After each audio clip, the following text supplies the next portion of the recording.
Petrol പമ്പുകളിലെ ശുചിമുറി പൊതുസ്വത്തല്ലാതെ ഹൈക്കോടതി ഒരുപാട് ആളുകൾ ബാധിക്കുന്ന ഒരു വിഷയമാണ്. അതൊന്ന് പരിശോധിക്കേണ്ടതാണ്. ഞാൻ അതിൽ നോക്കിയിട്ട് ഹൈക്കോടതിയിൽ നിന്നെല്ലാം കൗതുകകരമായ ചില വിധികൾ വരുന്നുണ്ട്. കൗതുകകരമായ ചില വിധി. ഒരു വാദം കേട്ടുകൊണ്ടിരിക്കുമ്പോൾ ഒരു ജഡ്ജി പറഞ്ഞു, നിങ്ങൾ നന്നായി വാദിക്കുന്നുണ്ടല്ലോ, നിങ്ങളപ്പോൾ ഇപ്പോൾ ഏതാ GP ആണ്, അന്ന് നിങ്ങൾ സീനിയർ GP ആക്കി നിയമിച്ചിരിക്കും. ഒരു വിധി അങ്ങ് പുറപ്പെടുവിച്ചു. കാരണം ഇതൊന്നും പ്രൊമോഷൻ പോസ്റ്റ് അല്ല, ഗവൺമെന്റ്. അപ്പൊ അങ്ങനെ ചില കൗതുകകരമായ വിധികൾ ഒരു വശത്ത് വരുന്നുണ്ട്. ഈ വിധി എന്താണെന്ന് പ്രത്യേകം നമുക്ക് നോക്കേണ്ടതാണ്. അവരുടെ കേസിലാണ് വന്നിട്ടുള്ളത്. അതിൽ നമ്മൾ ഈ പെട്രോൾ പമ്പുകൾക്ക് സ്ഥലം കിട്ടാത്ത പ്രശ്നം വന്നപ്പോൾ നമ്മൾ PSUവിന്റെ ലാൻഡ് കൊടുക്കാൻ, അതുപോലെ ഒഴിഞ്ഞു കിടക്കുന്ന റവന്യൂ ലാൻഡ് കൊടുക്കാനൊക്കെ നമ്മൾ ഇനീഷ്യേറ്റീവ് എടുത്തിട്ടുണ്ട് ഗവൺമെന്റ്. അങ്ങനെ എടുക്കുമ്പോൾ ഇങ്ങനെയുള്ള സൗകര്യങ്ങൾ കൂടി അതിന്റെ ഭാഗമായി വരുമെന്ന് കണ്ടിട്ടുണ്ട്. അതുകൊണ്ട് എണ്ണ കമ്പനികൾ ഉൾപ്പെടെ ഒന്ന് ചർച്ച ചെയ്യേണ്ട പ്രശ്നമാണ്. വിധിയുടെ പൂർണ്ണരൂപം കണ്ടില്ല. എന്തായാലും ചർച്ച ചെയ്തിട്ട് ബാക്കി കാര്യങ്ങൾ പറയാം.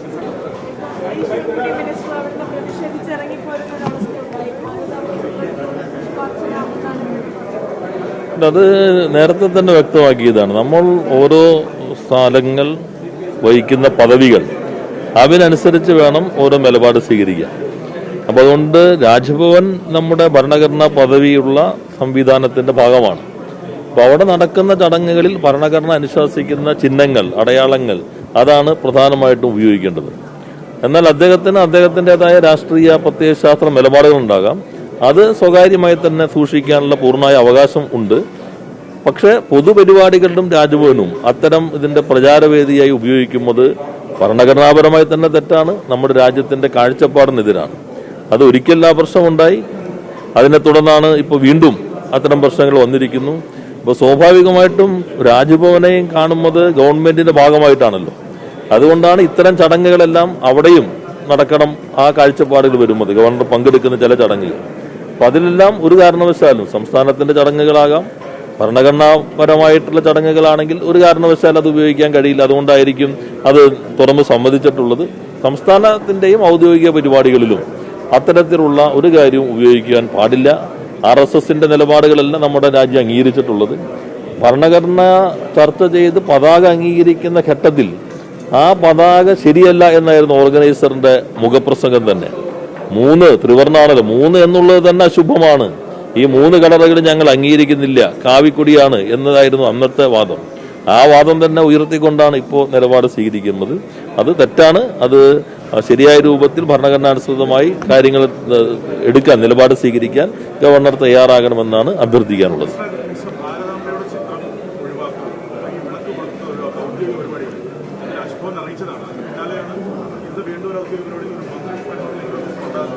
തെറ്റാണ്. അത് അങ്ങേറ്റം അത് തെറ്റായ സംഗതിയാണ്. കാരണം രാജ്ഭവൻ ഇപ്പോൾ മുഖ്യമന്ത്രി രാഷ്ട്രീയം ഉണ്ടാവും, ഞങ്ങൾക്ക് രാഷ്ട്രീയം ഉണ്ടാവും, ഗവൺമെന്റിന് രാഷ്ട്രീയം ഉണ്ടാവും. പക്ഷെ നമ്മളൊരു ചടങ്ങുകളിൽ പങ്കെടുക്കുമ്പോൾ ഔദ്യോഗിക ചടങ്ങുകൾക്ക് അനുസരിച്ച് നമുക്ക് നിലപാട് സ്വീകരിക്കാൻ പാടുള്ളൂ. അദ്ദേഹം അത് തിരുത്തേണ്ടതാണ്. ഭരണഘടനാപരമായി പദവിയിൽ ഇരിക്കുമ്പോൾ അതിനനുസരിച്ച് തന്നെ പ്രവർത്തിക്കാനായിട്ട് ഗവർണർ തയ്യാറാകേണ്ടതുണ്ട്. നിലമ്പൂർ നേരത്തെ പറഞ്ഞല്ലോ, നല്ല ആത്മവിശ്വാസമാണുള്ളത്. നല്ല രീതിയിൽ തന്നെ ജനങ്ങൾ വിധിയെഴുതും എന്ന് പ്രതീക്ഷിക്കുന്നു. വളരെ നല്ല രീതിയിൽ പ്രചരണ പ്രവർത്തനങ്ങൾ സംഘടിപ്പിക്കാൻ കഴിഞ്ഞു. പൊതുവെ ഒരു മതനിരപേക്ഷ നിലപാട് സ്വീകരിക്കുന്ന നിലമ്പൂരിലെ ജനത ഇടതുപക്ഷത്തിന് അനുകൂലമായി വോട്ട് ചെയ്ത് വിജയിപ്പിക്കുമെന്ന് തന്നെയാണ് ഞങ്ങൾ പ്രതീക്ഷിക്കുന്നത്.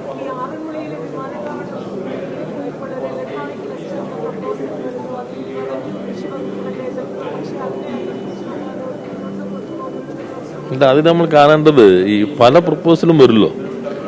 അപ്പോൾ നിങ്ങളോട് എനിക്ക് അഭ്യർത്ഥിക്കാനുള്ളത് ഒരു 10 എണ്ണം ഇപ്പോൾ തുടങ്ങിയത് കൊടുക്കുക. ബാക്കി തുടങ്ങാനുള്ളതിന്റെ പ്രശ്നങ്ങൾ ചർച്ച ചെയ്ത് തീരുമാനമാവുമല്ലോ. നമ്മൾ ഈ പ്രപ്പോസൽ വരുന്നതോടുകൂടി നേരെ സ്വിച്ച് ഓൺ ചെയ്യലല്ലോ ചെയ്യുന്നത്. ഞാൻ തന്നെ പത്രസമ്മേളനത്തിൽ വിശദീകരിക്കുകയുണ്ടായി. ഞങ്ങളുടെ മുൻപിൽ വന്ന പ്രപ്പോസലുകളെ തന്നെ കാറ്റഗറൈസ് ചെയ്ത് എങ്ങനെയാണ് അതിപ്പോ നിലവിൽ അംഗീകാരം കിട്ടിയിട്ടുള്ളത്, സ്ഥലമുണ്ട് അംഗീകാരം കിട്ടാത്തത്, മറ്റ് സ്ഥലത്തിൽ തന്നെ ആവശ്യം, പ്രൊജക്റ്റ് ഉണ്ട്, ക്യാപിറ്റൽ ഉണ്ട്, ലാൻഡ് ആവശ്യമുള്ളത്, ലാൻഡ് ഉണ്ട്, മറ്റ് എക്സംഷൻസ് നിയമപ്രകാരമായിട്ടുള്ള കൺവേർഷനോ മറ്റു രീതിയിൽ എക്സംഷനോ ആവശ്യമുള്ളത്.